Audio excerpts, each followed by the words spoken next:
All right, I'll just hit the record button right now, and I just go through like a little introduction, and then we'll go into the interview. So, all right, cool. Fire away. All right. Welcome, ladies and gentlemen, to another edition of the Game Changer Podcast. I am your host, NateFNGreat, and in an impromptu interview, I have with me the lovely and very talented Becky. Why, thank you, Nate.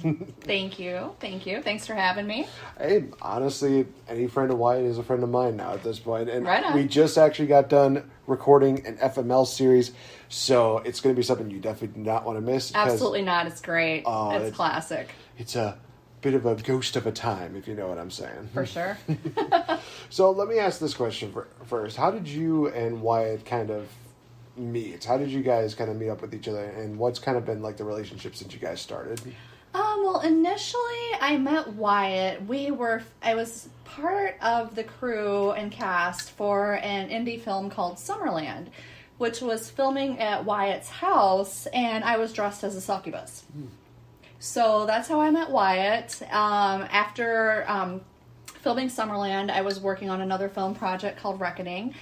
And when that wrapped, Wyatt had reached out to me to do an episode of Tales from FML. So I'm like, okay, cool.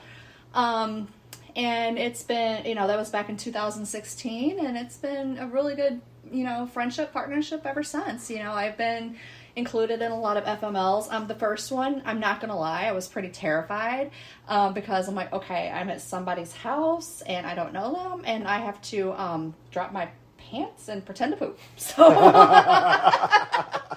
but otherwise, once that was gone, it's like Wyatt's amazing, Chris is amazing, and they're great people, and I'm happy to be a part of Notebook. It is absolutely a bit of a ride when it comes to them, and for sure. I do remember that one of the experiences I had with Wyatt was interesting, to say at least, because I had to play Cupid for one of them.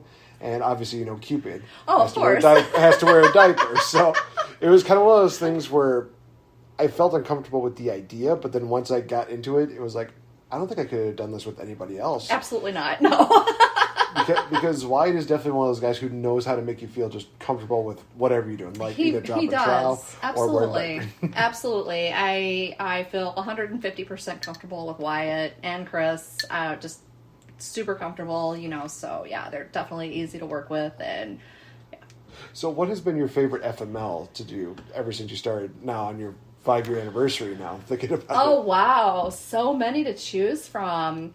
One of my favorite episodes is called Kim Possible Dream.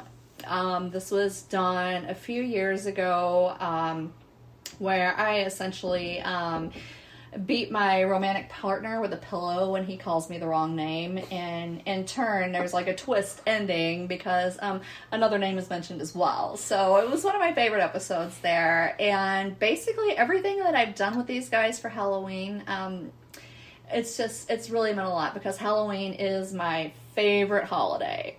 And I know for the past few years, I've been the mom or involved somehow with Mother's Day, which really means a lot because I am a mom.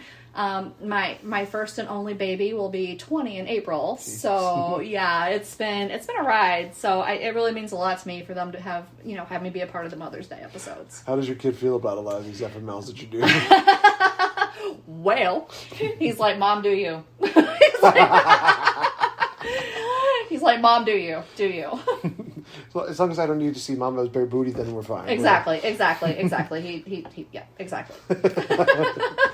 So you also mentioned that before you came to FML, you were doing a couple of independent films. Yes. So that had to have been kind of an interesting time. Has there been what kind of experiences can you share with that? Because I know that there's kind of a mixed deal when it comes to independent films. Some of the directors can be very respectful, but then there can be others that can be a little bit sure, absolutely.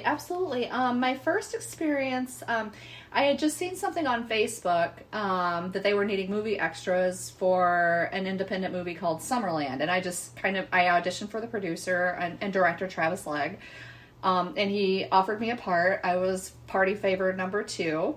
Where I was dressed as a succubus and everything. And at first I'm like, okay, I'm just going to do this. I'm like, at the time, I'm like, you know what? I'm just going to do this. It's always been kind of a dream of mine to be in front of the camera or entertaining people. So I'm like, all right, I'm just going to do this. And then we did that. And then when Reckoning came along, I only had a small role, but the experience overall, it was really fun. Travis was amazing to work with. You know, he had everything down to a par, you know, everything from the table reads to, you know, the action shots and even down to like film day, you know, where I'm just kind of like terrified. I remember looking over at the star, one of the stars of the movies, Danielle, and she, you know, I just kind of gave her like a little, you know, did I do okay kind of look, and she just like reached up and gave me 2 thumbs up. I'm like, okay, cool. So it was a lot of fun. You know, I just really enjoyed being involved with filming and, you know, being a part of it. So it's great. What are some of the hardships that you probably had with filming? Because I know that a lot of times it can be a bit of a hassle when you're an actor on scene. Some of the hardships have been basically just scheduling and timing. That's honestly been the biggest hardship. You know, basically being on film, being involved, you know, all that stuff is fun and you learn from it. You know, whatever situation it is, you take it and you learn with it and you grow from it, and you realize that everybody that's with you, you know, you're all on the same page here. You're trying to create something, you're being creative, and you're putting it out there. But the biggest hardship has just been scheduling. I know there was a bit of time during the shooting for Reckoning, as with a lot of the episodes of Tales from FML, I was working 2 jobs. So with a child, so I was like, okay, schedule here, you know. So that's honestly been the only hardship with it. Honestly, everything has just been a really good experience and just having fun and doing it. So do you still hold 2 jobs now, or are you only down to 1? I'm just 1 job right now. Okay. For now. You know, I enjoy, you know, like having, it's just been a thing of mine since my early 20s. After I had my son, you know, I'd always have a part-time job and a full-time job. Part-time being very slim, but for now I'm just working 1 job. So hey, as long as it pays the bills and has the great benefits, that's all that matters in the end. Exactly. So where do you work now? Right now I work for a company. They are a national company. What I do is I answer inbound calls from customers. Okay. And honestly, customer service is the absolute best acting role that anybody could ever take. Whether it be in person, over the phone, because you have to smile and play that role. Even though I have talked to a lot of amazing people that just, you know, want to get their stuff, you know, they want products, you know, that sort of thing. And of course you have your wild characters that you just have to be like, yeah, I understand your frustration. Yep, I get it. I'm sorry. What can I do to help? So it's definitely, I see it as another acting role, really, because you have to be in that mode and you have to take people with a grain of salt because you don't know what to expect out of them. You just really don't know. No, definitely, because I can definitely relate to that. I did do customer service via telephone for about a month, actually, and it just was not the job for me. I felt like I was going to have like a panic attack. It was just really hard to get through that. It's every day. I've been doing that type of customer service for a couple of years, mainly due to my health. I've kind of scaled it back a little bit. It's like, all right, you know, I have all this other stuff going on, you know, let's just bring it back a little bit and do this. Some of the other roles I've held, you know, I've done like HR stuff. I've done, you know, customer service in a manufacturing setting. You know, I've done a myriad of different roles, and I've also bartended. So that actually kind of puts you out there like, okay, you got to be, you know, you have to be ready for just about anything that gets hurled at you. And I mean, anything that gets hurled at you when you're behind that bar. So I can imagine, honestly, you know, hearing everything that takes place like in the training and then you hear it in person, it's just one of those things where... I have to say, yeah, training is gravy. It's something that I've heard for years, and that's true, because when you go for the training and you hear some of the stuff that you're, you know, call wise, you're like, oh, okay, well, this is fine. You know, Mary Smith called to order XYZ item, and this is how you put it in the system. And, okay, thanks, have a nice day. But when you get on the phone, in actuality, Mary's actually pretty livid that XYZ item wasn't delivered on time, and it's all your fault, and you have to deal with it, and she's not going to buy anything else from you, and you basically just have to be, I'm sorry you're frustrated. Let me get that fixed for you. Can you hold for one moment, please, while I take care of that for you? And, they can always hear a smile. I mean, no matter what, they can always hear a smile in your voice when you're on the phone. Exaggerated smile on my face. But yeah, but I figured just with everything I had going on, personally and health-wise, figured I'm like, okay, I better just scale it back a bit, have my solid paychecks and have a solid benefits so I can get done with the things I needed to do, so... Do you see yourself doing any more independent films? I would love to, and I would welcome the opportunity. Do you know of any that are out there that you would be very interested in? I mean, we're kind of throwing it out there right now. I see things every now and again, but I notice, like, a lot of them aren't really feasible for me in my situation right now. And plus, I still have a lot of anxiety about just, like, walking into something. I can't believe that I did this years ago. But now, and I'll also see, like, age restrictions. I mean, you can look at me, and you would never guess how old I am. But I see, like, age restrictions. Oh, we're only doing this up to 40 years old. Okay, well, I'm a little above your rank there. And, okay.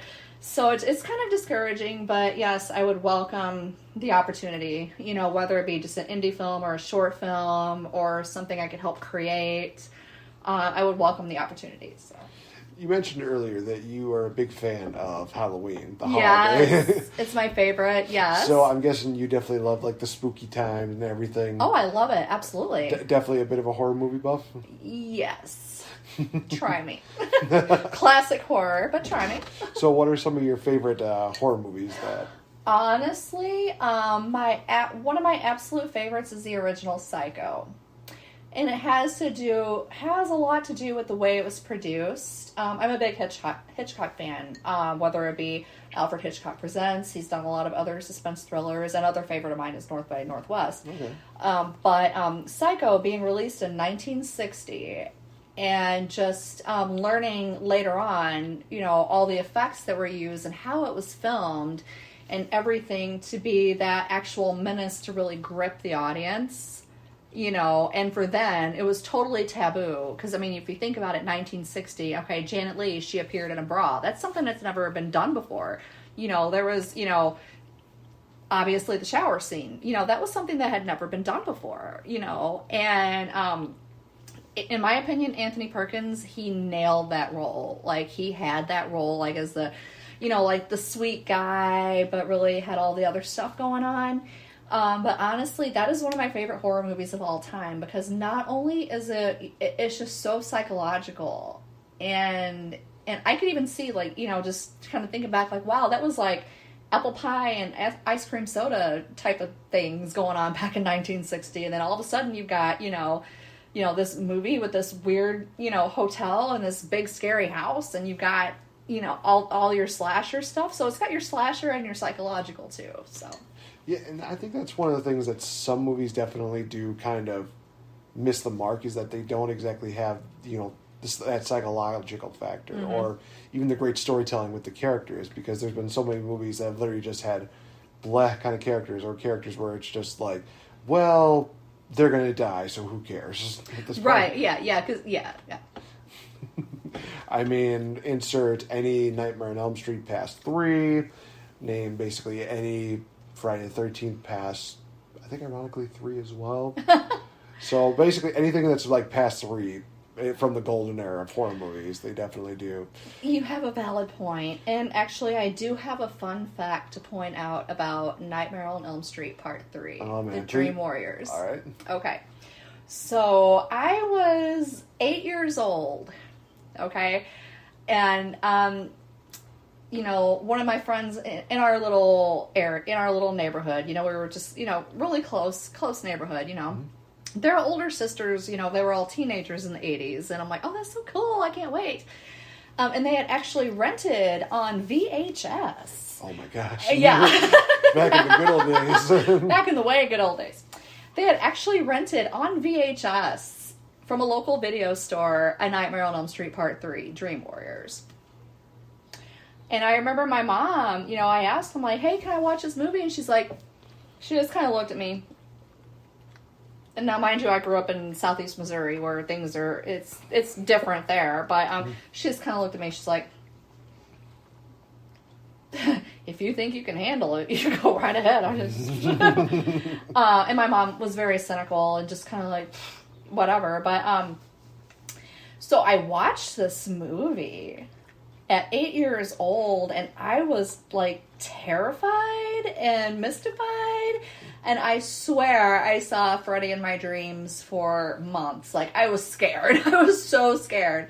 But looking back on like the Elm Street series, thinking like, wow, that's genius. You know, and I've even watched, you know, some of the older Elm Street, you know, movies as of recently, just like, wow, this is genius, and it would be so fun to be a part of that. Like, I couldn't imagine, you know, being on set, how much fun they're having, you know, and just scaring the absolute shit out of people, you know, just. So thank you, Wes Craven, and thank you, Robert Englund, for forming my little brain. I appreciate you.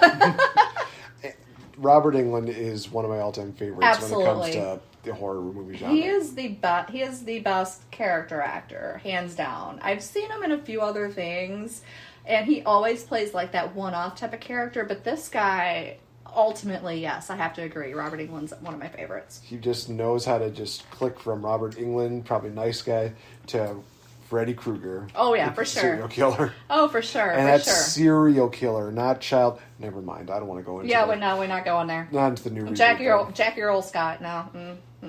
So, you know, he tried. He at least tried, but the problem was... He did try. Just, I think the context of how they played Freddy in that one just made it even more... Yeah, it was a little bit too oogie, the remake. I remember it was actually my 30th birthday weekend when that movie was released, back in 2010.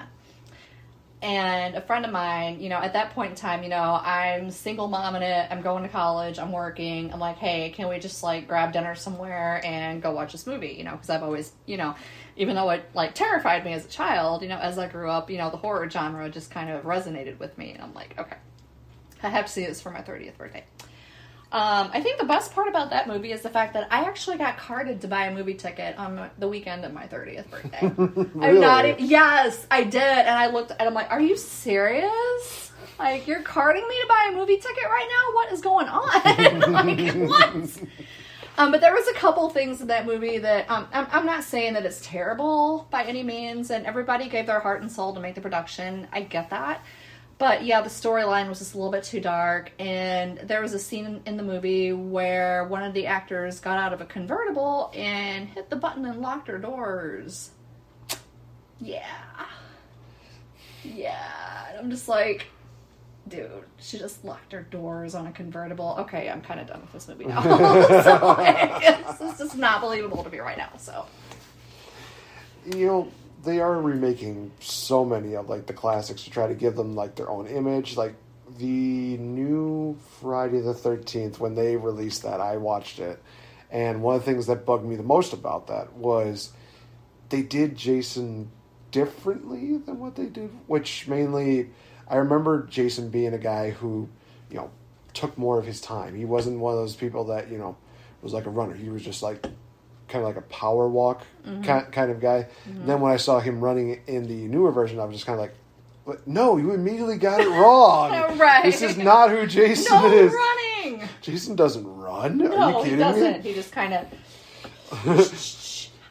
he kind of power walks, you know? and then now you're just taking the mystery out of, you know, how did he get there before the other person did? Exactly. No, I feel you. You know, I appreciate all the remakes, even though I give them the benefit of the doubt. Honestly, I give everything in life the benefit of the doubt, and I give it a shot. I try with certain movies. Yeah, between that and another remake that really, again, benefit of the doubt, you know, different situation, different, you know, era of time, but one of my favorite movies growing up, actually, into my, early teen, mid-teen years, was Poltergeist. Oh. And the Poltergeist series. Those were some of my favorite movies. And I know there's so much sadness behind, behind the scenes, and the Poltergeist curse, and, so many cast members meeting an untimely death, while filming. But I know they decided to remake Poltergeist. And, I give them props. I give them 100% props on what they did. Great job putting everything together. But it just didn't hit like the original. I mean, granted, yes, some remakes are fantastic. Some of them are great. And obviously, everybody puts their heart and soul into it. So I'm obviously not bashing anybody by any means, But it just, for me, it was just kind of like, what? Just so much stuff. It had been watered down, I guess. But for the best way to put it, it's been watered down. So not quite water shipped down, but right, right. And it is amazing going back and watching a lot of those classic movies. Like you were mentioning, you watched a lot of the classic horror movies. I definitely watched a lot of movies, especially that had like kind of the darker kind of feel to it, like the animated Animal Farm was one movie that I watched, and I'm just kind of like, this feels definitely a lot darker, and the animation somehow is really good on this. And then I see the live action remake that they tried to do. Oh, yeah. To which it's like, wow, they really tried to water this down for kids, which did not work at all. And you just look at how movies were created back then, to where PG-13 or R ratings really meant something. Right. To where nowadays it's kind of just like PG-13. It's like, well, I can take my 11-year-old kid to see this. It's not going to be that scary.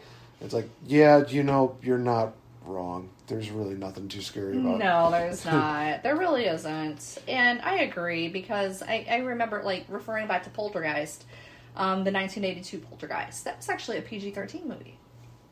Yes. Yes. Where it felt like actually PG-13. Like, I would not feel comfortable with anybody under 13 seeing this. Exactly. Yes. Exactly. So I agree, with the whole rating system and everything, things of, when converting something from animation to live action and trying to have the same effect, they put everything into it, and they do a great job. And of course they have their own following, but of course one's going to prefer one to the other just due to the nature of the film. Exactly. Yeah. What's funny is that this continues on with that rating deal is my dad will make random remarks, especially when my nephews are over. I have two twin nephews. Okay. And they'll always watch the movie Luca. Okay. And one of the things that's funny is that my dad will always mention some Disney movie that that my brother and I would watch, in which we watched it so many times that it would wear out the VHS. And the most recent one that he said, we actually had to get 2 copies of this because we wore out the first one. Oh, wow. And then the second one I think we wore out as well. Was the movie Rescuers Down Under, and he was saying, "Oh man, the nephews might enjoy it." And I said, "No, because it's one of those things where it's like main rescuers, maybe Rescuers Down Under. I'm like, they need to at least be a certain age before they can see that movie. Yeah, it's one of those things where it's a little bit more terrifying than the original. True story. True story. So again, it's just amazing how the rating deal right now is just kind of like. I feel like honestly, if they would combine PG and G, it would be fine. PG-13, maybe. Mm-hmm. And then rated R, that's still going to be a thing, and that's still for sure. I feel like rated R movies still keep that same kind of thing that you would expect, depending on which movie it is. I mean, true. If it's a horror movie, more than likely it's going to be either a good one or a meh kind of one. Or if it's going to be 50 Shades of Grey, where it's like, yeah, you're going to expect a lot of smut. Yeah. That's one series I haven't watched. So we're not going to touch on now. I will tell you this. One of my favorite stories to tell is when I was working at the movie theater when it was either the third installment or the second installment. It was the third one that came out. this one guy, he comes in and he's wearing a robe. I'm sure he's got like shorts and a shirt underneath it, thankfully. I hope so. Yeah. But he comes in with this robe and I was like, oh, hey, why you have that robe on? And he's like, well, I'm just showing off my 49 shades of blue. And then I said to him, and he loved that I said this. I said, why would you not say 51? Because then you could be one better than the original. He just looks at me like, you're a genius. It's like the lights just went off in his head there. Wow. That's great. Yeah, he just had that face of just like, wow, he just gives me a knuckle deal, and it's like, nice. Yes, I know how to do these things. I've been a part of pop culture. I know how these things Oh, work. absolutely. Yeah, absolutely. That's great. So, with you definitely being, I guess you can kind of call it a little bit of a nerdy type, especially when it comes to the horror movie genre. Have you gotten a chance to do any conventions as of late, or are you kind of on the fence would about them? love to, honestly. I know. Is work preventing you from doing it? Yes, work definitely Damn prevents you, me. work. Yes, work prevents me from doing pretty much anything. Outside of business hours, of course. But, I was a part of a convention a few years back to promote Reckoning. They did a local convention out of the Shabala Shrine. Tabala Shrine. I'm sorry. Tabala Shrine. That's a mouthful. Sorry. It is a little bit.